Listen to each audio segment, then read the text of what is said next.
राधे राधे। आज हम बात करेंगे हमारे पाचन के बारे में। अगर हमारा पाचन सही है तो हमें बीमारियां जल्दी नहीं पकड़ती हैं। अगर हमारा पाचन ही सही नहीं है तो हमारे शरीर में बिना मतलब की बीमारियां आने लगती हैं। तो पाचन को सुधारने के लिए सबसे पहले एक वज्रासन खाना खाने के बाद जरूर करना चाहिए। दूसरा सुप्त वज्रासन, जब भी आपको टाइम मिले, सुबह दोपहर शाम या फिर सोने से पहले अगर आप सुप्त वज्रासन करते हैं तो आपका डाइजेशन भी अच्छा होगा। दूसरा, आपको कब्ज से भी राहत मिलेगी, कब्ज में राहत मिलेगी। तीसरा, आपकी चेस्ट को फैलाव मिलेगा और आपकी रीढ़ की हड्डी वो रिलैक्स होगी। अब सुप्त वज्रासन करना कैसे है? जो सिंपल तरीके से सुप्त वज्रासन नहीं कर पाते हैं उन लोगों के लिए है, आप तकिए की सहायता ले सकते हैं। इस तरह से तकिया या कंबल ले लें। और जो घुटने दर्द वाले हैं, पहले उनके लिए बता देती हूँ, फिर बाद में दूसरे तरीके से हम करेंगे। जिन्हें घुटनों में दर्द रहता है, वो घुटनों को फोल्ड नहीं कर पाते हैं, या अगर फोल्ड कर पाते हैं तो सुखासन में बैठ जाएं।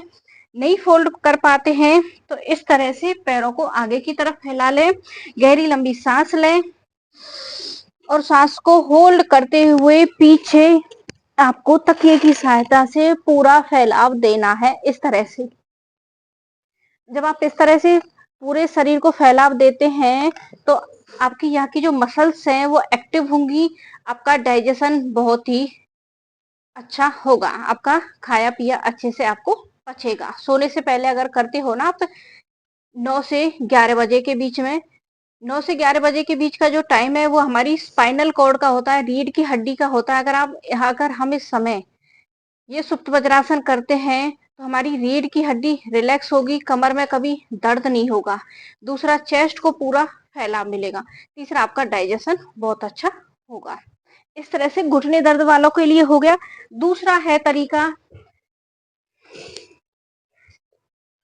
वज्रासन में जो बैठ पाते हैं उन्हें वज्रासन में बैठ जाना है। वज्रासन में बैठ के गहरी लंबी सांस लेके, या फिर आप धीरे धीरे भी जा सकते हैं अगर आपको अभ्यास नहीं है। इस तरह से तकिए पे धीरे धीरे हाथों के सहारे आपको जाना है, आराम आराम से। फिर गहरी लंबी सांस लेनी है आसन में जाने के बाद और पूरा फैलाव देना है और होल्ड करें जितना आप होल्ड कर पाएंगे। जब हम किसी आसन को होल्ड करके करते हैं तो इसके डबल फायदे हो जाते हैं। एक तो हमारे एक एक टिश्यू सेल्स को ऑक्सीजन मिलती है, डाइजेशन अच्छा बनेगा आपका। 80% बीमारियां हमारी पेट से शुरू होती हैं, इसलिए डाइजेशन को सुधारना बहुत ही जरूरी है। एक तो तरीका ये हो गया आपके अपने डाइजेशन को सुधारने का, सुप्त वज्रासन। दूसरा होता है विपरीत करनी आसन। विपरीत करनी आसन दीवार के सहारे किया जाता है। पैरों को दीवार के सहारे ऊपर लगा लें, बाकी आप नीचे के शरीर को फैला लें। उसे करने का तरीका क्या है? ठीक है, सिंपल वज्रासन में बैठ पाते हो सिंपल वज्रासन बैठ जाइए, नहीं तो आप सुखासन में बैठ सकते हैं। दूसरा, विपरीत करनी आसन कैसे करते हैं? इस तरह से दीवार का आपको सहारा ले लेना है, दीवार का, या फिर अपने सोने से पहले बेड पर आप इस तरह से कर सकते हैं। पैरों को ऊपर करना है, बॉडी से एल बनाना होता है और इस तरह से बॉडी को रिलैक्स करें।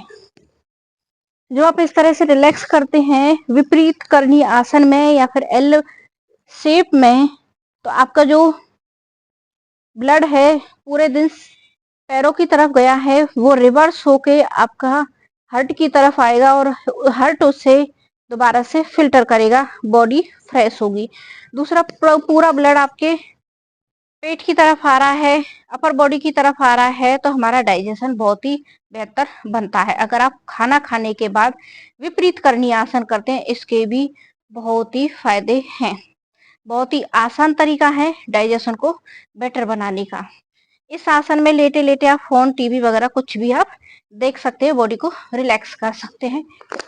ये हो गया सुप्त वज्रासन और विपरीत करनी आसन। जिनसे हम अपने डाइजेशन में सुधार करते हैं। अगला काम क्या है, अगर आपने ठोस चीज खाई है, हैवी चीज खाई है, गरम चीज खाई है, उसे डाइजेस्ट करना है तो अपनी राइट नोस्ट्रिल को एक्टिव कर लेना है। अब राइट नोस्ट्रिल को कैसे एक्टिव करेंगे, खाना खाने के समय पे, आप खाना खाने जा रहे हैं या खाना खाने के बाद, अगर खाना खाते समय आपको याद नहीं रहा तो कोई दिक्कत नहीं है, खाना खाने के बाद भी आप इस क्रिया को कर सकते हैं।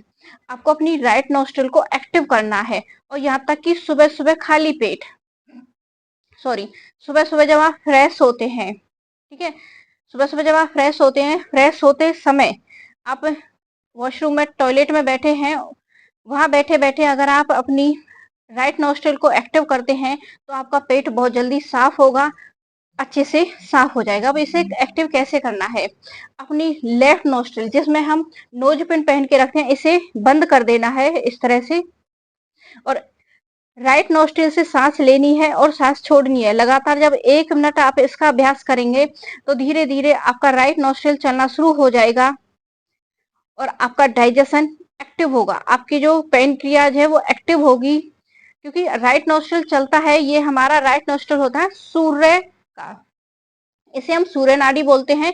तो सूरज क्या देता है, हमारे शरीर में गर्मी देता है, और डाइजेशन को सुधारना है तो शरीर में थोड़ी सी गर्माहट देनी होती है। पहले जो बड़े बुजुर्ग होते थे, अच्छा हैवी खाना खाते थे, घी खाते थे, मक्खन खाते थे, मिठाइयाँ भी खूब खाते थे। पहले जमाने में आधा आधा 1 1 किलो मिठाइयाँ एक बार में एक व्यक्ति खा जाता था, लेकिन वो हार्ड वर्क करते थे, मेहनत करते थे। लेकिन हम आज के समय में मेहनत नहीं करते हैं। अगर मेहनत ना करके हम नहीं करते हैं, वैसे मेहनत करनी चाहिए, लेकिन आजकल का काम है वो मस्तिष्क का ज्यादा हो गया है, शरीर का कम हो गया है, मानसिक ज्यादा होगा, फिजिकल कम हो गया है। तो इसीलिए अगर हम खाना खाने से पहले और खाना खाने के बाद और पेट साफ करते समय अपनी सूर्य नाड़ी को चलाते हैं, सूर्य नाड़ी को, राइट नोस्ट्रिल को चलाते हैं, तो हमारा डाइजेशन बहुत अच्छा बना रहेगा। इसे लगातार राइट को बंद करके लगातार इसी से सांस लेनी है, इसी से सांस छोड़नी है, आपका सूर्य नाड़ी एक्टिव हो जाएगी। अगर आपने दोपहर के समय, ठीक है, दोपहर के समय या फिर 4 5 बजे के समय आपने कोई ठंडा शरबत लिया है, गर्मियों में ठंडी चीज ली है, और शरीर में आपको ये है कि मुझे शरीर के अंदर ऐसे ठंडक महसूस होनी चाहिए, तो उस ठंडे पेय के बाद आप अपनी चंद्र नाड़ी को एक्टिव करें। लेकिन ये चंद्र नाड़ी को करें दोपहर के समय और सोने से पहले। जब आपको अच्छे से गहरी नींद चाहिए तो अपनी चंद्र नाड़ी को एक्टिव करें। हमें नींद तब आती है जब हमारा मन और शरीर शांत होता है, ठीक है। और बीपी को डाउन करना हो उस समय भी आप चंद्र नाड़ी को एक्टिव कर सकते हैं। बीपी को डाउन करने के लिए, अगर बीपी हाई है और उसे डाउन करना है तो चंद्र नाड़ी को एक्टिव करना है।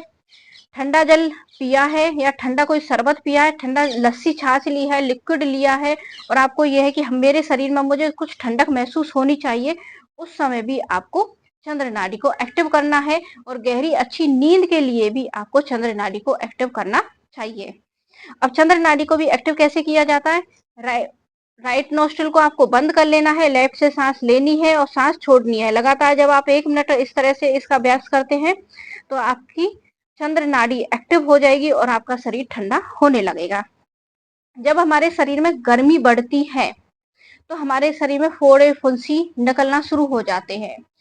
सोराइसिस को छोड़कर अगर आपके फोड़ा फुंसी है, गर्मियों में जो फोड़ा फुंसी होते हैं, या फिर डाइजेशन खराब होने की वजह से पेट साफ अच्छे से नहीं होता है, तो हमारे चेहरे पे पिंपल हो जाते हैं।